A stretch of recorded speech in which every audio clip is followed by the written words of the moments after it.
ধরনের? 40 হলে সমস্যা নাই, 50 হলে সমস্যা নাই। যদি আমার পছন্দ করে, আমার পাশে থাকে, যে বলে যে মায়া তোমার আমার নাম মায়া, মায়া তোমার বিয়ে হয়ে গেছে, তোমার একটা 4 বছরের বাচ্চা আছে, লিয়া গেছে, তোমার কষ্টের কথা শুনে আমি তোমার পাশে থাকবো, সেই রকম ছেলে আমি চাই ভাই। আসসালামু আলাইকুম।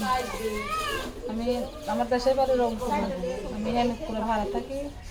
প্রতিবেদনের মাধ্যমে আইছি ভাই, এর আগেও প্রতিবেদন করছি, ভালো একটা মনের মানুষ পাই না, সবাই তাহলে আশা দিয়ে চলে যায়, সেই কারণে আবার প্রতিবেদনের মাধ্যমে আসে, সেই কারণে আবার প্রতিবেদনের মাধ্যমে আসি। আচ্ছা, আসলে এই যে প্রতিবেদনে আসলে যে ভালো মনের মানুষ পাওয়া যায়, এটা কে বলেছে আপনি? এইটা আল্লাহর মতো অনেকের তো হইতাছে, আমার খালাতো বোনই তো ভালো একটা মনের মানুষ পাইছে, বিয়ে শাদী হয়েছে, অনেকেরই হয় ভাই, তার জন্য আশা হয়েছে। আচ্ছা, আপনার স্বামী কি হয়েছে সেটা? যৌতুকের কারণে ছাইরা দিছে ভাই, 2 বছর সংসার ছিল, 5 বছর ধরে ডিভোর্স হয়ে গেছে। কতদিন সংসার 2 করেছেন? বছর ছিলেন ভাই, 2 যৌতুকের বছর। কারণে ছাইরা দিছে। আচ্ছা, যৌতুকের কারণে। আসলে স্বামীর সাথে কি হয়েছে, কেন বা? যৌতুক চাইতে মানে মারধর করতে হতো, যৌতুকের কারণে ডিভোর্স দিয়ে দিছে। তার জন্য আমি আবার প্রতিবেদনের মাধ্যমে আইছি, আমি একটা ভালো মনের মানুষ চাই। আচ্ছা, যে আমার পছন্দ করবে, আমার অতীত দিনে বিয়ে শাদী করতে চাইবো, তার কাছে আমি বসবো, সমস্যা নেই। মানে কিভাবে আপনাদের বিয়ে হয়েছে, কিভাবে মানে আপনার? বিয়া হয়েছিল, আমার মা পছন্দ করে দিয়েছিল আমার সন্তান, এখন আমি মনে করে ছেলেটা ছাইড়া দিছে, আমার যৌতুকের কারণে ডিভোর্স দিয়ে গেছে, সেই কারণে আমি প্রতিবেদনে আমি একটা ভালো মনের মানুষ চাই, যে আমার পাশে থাকবে, দায়িত্ব নেবে, পছন্দ করবে, তার সাথে কথা বলবে। আচ্ছা, এই যে যে আপনার মনের কথা বুঝবে, যে আপনাকে ভালোবাসবে, সেরকম একজন আপনি চাচ্ছেন? সেরকম মানুষ চাইতেছি ভাই, দেশ এবং বিদেশ থেকে যে আমার ফোন দিকে, আমার নাম্বার দিকে, ওই নাম্বারে ফোন দিবে। আসলে আপনার কাছে কি পাবে সে? আপনি তো অনেক কিছু চাইলেন, কিন্তু যে লোকটা আপনার দায়িত্ব নেবে সে আপনার কাছে কি আমার পাবে? কাছে আমার বিয়ে শাদী করলে এবার কিছু লাগবে না, শুধু বিয়ে সাথে? আমাদের বিয়ে শাদী করে আমি তার আশায় থাকবো। ঠিক আছে, সেই লোকটা তো আপনাকে বিয়ে করবে, কিন্তু আপনার কাছে কি পাবে? কি পাবে সেই লোকটাই বলবো না, আপনার বলা লাগবে না, আমি বলে দিব না, যেই লোক বিয়ে শাদী করবে। আচ্ছা, তো আসলে যে লোক বিয়ে করবে সেই লোকের সাথে আপনি কথা বলে নেবেন, এই তো? আমি আচ্ছা আপনার নাম্বার দিতেছি, আপনি নাম্বারটা দিয়ে দিবেন। আচ্ছা, নাম্বার দিয়ে দিব।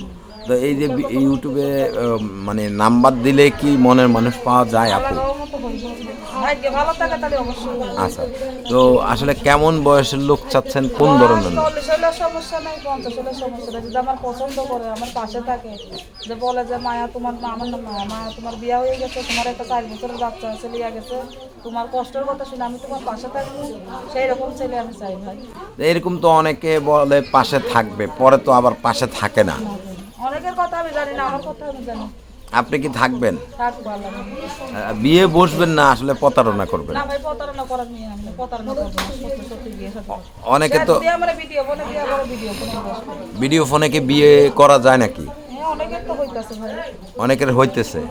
আচ্ছা, তো আসলে ইসলামে আছে ভিডিও ফোনে নাকি ভিডিওটা শুদ্ধ সম্পন্ন হয় না, শুদ্ধ হয় না। তা আসলে কি এটা কি আপনি জানেন? এইটি না হইলে সেটা আবার দেখা যাবে আমার বোনের তো খালাতো বোনের বিয়ে হয়েছে। আচ্ছা আচ্ছা আচ্ছা আচ্ছা, তো আসলে আপনার সাথে যোগাযোগের ব্যবস্থা আমার কি? নাম্বার আছে ভাই, সেই নাম্বারটা একটু বলেন। আপনারা যে দিছি আচ্ছা, দর্শক আপনি বলতে পারেন না? 01 হ্যাঁ বলেন। 33 হ্যাঁ বলেন। 90909। আচ্ছা দর্শক, আমরা নাম্বারটা বলে দিচ্ছি, উনি নাম্বারটা ভুল বলছে। 013310779770। এই নাম্বারে আপনারা তার সাথে যোগাযোগ করবেন।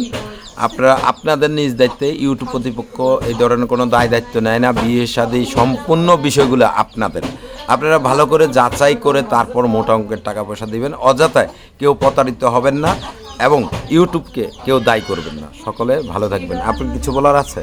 দর্শকের কাছে এটাই বলা যায়, আমার পাশে থাকবেন ভাই, মিথ্যা আশা দিবেন না, সত্য করার পাশে থাকলে তারাই আমরা পথ দিবেন। আচ্ছা, তো ঠিক আছে, আসসালামু আলাইকুম।